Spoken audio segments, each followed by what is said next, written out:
Hey guys, welcome back. Today I want to show you the top 5 decks that you can use to reach Master 1 with this season or this month, depending on how you want to look at it. But without further ado, if you like my videos, please consider subscribing, hitting a thumbs up and the notification bell. This would help me out a lot, and let's hop on right over into the top 5 to reach Master 1 with this month. At this point, my current number 5 is pure Snake Eyes. You can also, in the deck, the name says it basically, you can also play the Synchro variant. I am opting here for a more Kashtira-based variant. I think if you want to play the Synchro variant, which would then include your Jet Synchron, for example, and all the extra deck stuff, obviously the Baron de Fleur, the Borrowed Savage Dragon, then you can also, and the Formula 1 Racing Car Synchro, then you can also do this. I think you should, even if you use the Synchro stuff, also use the Kashtira stuff. It's very, very strong in the mirror match, giving you the ability to remove Promethean Princess from your opponent's extra deck. Also nice against Yubel, being able to get rid of some of their important core cards, even though the Phantom of Yubel obviously is a 3-off, so that's something to keep in mind. I think the deck is still very strong, obviously, suffered the hits of the Wanted as well as the Bonfire and the Snake Eye Ash. I think the main point why this is lower on the list is because Snake Eyes Fire King is the better deck in my opinion at the moment, which is why this is lower on the priority list. And as you can see, we are playing some link monsters here like the Deco Talker Hitsu and Sunlight Wolf. As I already said, you can also just put in the Synchro package here if you want to. This is still a very, very strong and very solid deck with the core game plan is still intact. Obviously, nothing really lost here because the Snake Eye Ash going to 1 doesn't really matter because we can still fish it out with the Bonfire or get to it via other means. So in my opinion, Snake Eyes Pure still a very, very strong deck and definitely would need more hits to not be on this or another top 5 list in the future. My personal number 4 is Branded, still super, super strong.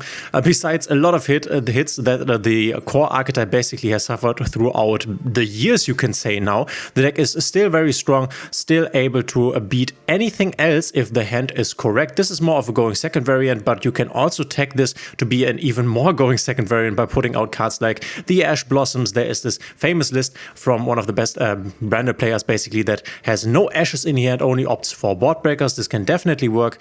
Works totally fine. I have tried this and reached Master 1 with a list without Ash Blossoms actually, which seems or sounds kind of funny, but it is possible. We are obviously playing that Grass Looks Greener, the 60 card version here. You don't need to play the 60 card version. You can also play the 40 card version if you want to, or could play a 50 card version. But because we have that Grass Looks Greener, I think if you are playing 50, then you can also just play 60, so you can use this card even though it's one-off obviously.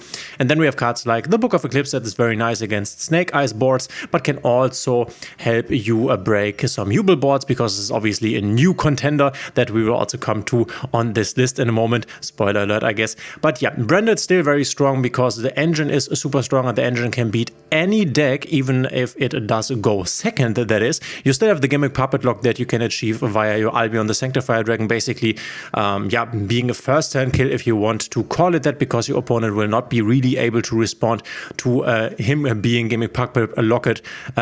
Maybe if he's Labyrinth, right? But Labyrinth has a very bad matchup into Branded from the get-go, so that doesn't really matter. But for the big decks here, the Snake Eye decks, the Fire King decks, the Yubel decks, obviously Gimmick Puppet Lock basically kicks them. And you also have the advantage of being able to play Bystials. You can also argue for playing more Bystials, because if you are seeing a lot of Yubel decks on the ladder, then obviously go for more Bystials. They are very nice against Yubel, even though they are not that helpful against the fire stuff. So it depends a bit on what you are seeing. So if you want to track your Master 1 climb, then go ahead and do that. And if you're seeing a lot of Yubel, for example, in Diamond or in Master, then go ahead and put in more Bystials if you so desire. You could put cards out like the hand traps, for example, that definitely Bystials are more effective against decks that are susceptible to the Bystials than is, for example, an Ash Blossom. You could put the board breakers out if you want. You could put a Book of Eclipses out if you want, because it's definitely better against Snake Eyes. You could put stuff like the Allure of Darkness out, which is not really a game-changing card that you need to have in your deck. Or you could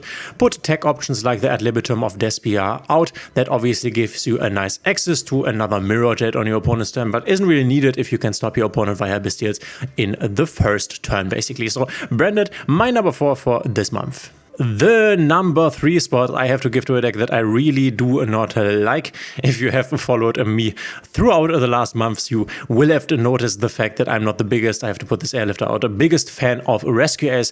I'm not quite sure why that is. This deck is really strong, but I just don't enjoy the playstyle very much. By the way, if you have a second SP Light, go ahead and put in a second SP Light. Otherwise, you can also go with one, but this is definitely the deck that wants a second SP Light if it can have it. So if you have the resources or have a second Light, then put her in here. Otherwise, you don't really need a second one. Then you can also go ahead and play a 40 card list. You can also make the Snake Eyes engine a bit bigger and play a 60 card list if you want to, which would be crazy in my opinion. I would opt for either a 50 or a 40 card list. Honestly, not the biggest 60 card list. You can definitely put options like these Cosmic Cyclones out here. They are or can be very nice against Fire King, obviously destroying their island and then popping their entire field. Against stuff like Yubel, it's not that great. So if you're seeing a lot of Yubel, once again, like I said in the previous deck basically that we discussed here, then put these out and put other stuff in that is more effective. Put in more hand traps, for example. As you can see, we are running not that many hand traps for a 50 card list, but obviously the most important ones. As long as Emergency is at 3, even though Airlifter is at 2 now, I think this deck is super strong because Emergency is such an insane card, giving you the ability to dodge something and basically go into your core place, which is the Turbulence. And I think this is my beef with the deck, the fact that bringing out your Turbulence and then setting your spells and traps is the core play of the deck. Obviously, every deck has a core play. This is no big surprise here, nothing new. But this core play, in my opinion, is very boring if you ask me. I don't really enjoy it, don't really like it. But guys, you can let me know in the comments what you think of a Rescue Ace. I'm not really seeing a lot of Rescue Ace lists on the ladder right now because I personally think people do not really like to play this deck. But this does not mean that this deck isn't strong, because it is. And my number 3 pick for this month. Alrighty, and now I guess no big surprise here. There is Yubel, and I guess me showing you Yubel will also tell you what my number 1 spot will be, because I think the number 1 deck is still a bit better than is Yubel. But if you want to invest in this deck, the best point is right now, because this deck is here to stay. When we get the Fiendsmith engine, Fiendsmith will definitely make pure Snake Eyes once again better than Fire King Snake Eyes. But you can also put the Fiendsmith engine into the Yubel deck, making it way stronger, and then it will probably, and this is something that will be very interesting in the future, because I think at the current state of the game, so for example in the TCG, the Fiendsmith Snake Eyes version is stronger than the Yubel Fiendsmith version, but you could argue Yubel Fiendsmith is the second best deck in the TCG at the current moment. But here in Master Duel, because Snake Eyes already has suffered a lot of hits, and if Yubel does not suffer a lot of hits until the point that we get Fiendsmith, then this might very well be the best deck in the entire game, even better than Fiendsmith Snake Eyes, Fiendsmith Yubel that is. But this deck is still strong at this point, even though we don't have the Fiendsmith engine. Now you can play it in a lot of different ways. You can decide, because I have opened him from the pack and he has animation. I wanted to play him a bit Yubel, the Loving Defender forever, together with cards like the Super Police, and if you want to, the fusion card from the Yubel archetype, which I think the fusion card from the Yubel archetype and also the Yubel, the Loving Defender forever, these are not the greatest cards, unfortunately. So once again, very unfortunate that they gave this boss monster the animation, even though it was very clear that Phantom of Yubel would be the boss monster to basically need the animation or to be summoned all the time. So once again, I don't know. Could have also given the animation to Spirit of Yubel, which is also a card that you will see a lot. So I'm not really happy with how they managed the animation stuff. Obviously, it didn't really work out. I guess Superstar Slayer Typhoon got a really nice animation, so that's nice. Obviously, we have him in the extra deck here.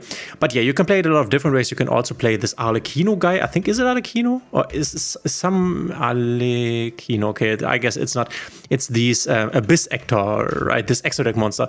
Decade made a combo video where he talked about this specific combo where you can use this Ultra Rare Abyss Actor to, if you open with your Dark Beckoning Beast, you will have an even stronger combo if you use this one, the Abyss Actor Super Producer, but you will need to get another Ultra Rare to create another Ultra Rare just for this deck. This is already quite Ultra Rare heavy in my opinion. I think you can play the Super Abyss Actor Super Producer, but keep in mind that when the future comes, when we get the Verudras, which is another big boss monster, an XYZ big boss monster for this archetype here, then you will no longer play this. So decide for yourself if you want to make your opening with the Dark Beckoning Beast a bit better, or if you just want to wait. I think with the standard version, which could look something like this, but minus the Super Police if you don't want to play them, you are also very good off. You don't need to use the super producer, and then you can also decide on whether you want to play the Escape of the Unchained or the Revive card of the Unchained, the other trap basically, but this is up to you. For Phantom of Yubel, which I just crafted the third one because I thought, okay, it's kind of nice to have the third one, honestly, but then again, you can also get away with 2 if you ask me. So if you want to save some resources, just get 2, and this deck is totally playable. You definitely want to get 3 Nightmare Thrones. This one you don't need. And then what else is ultra rare here from the Yubel archetype? Not really anything, where the other stuff is from the Unchained stuff.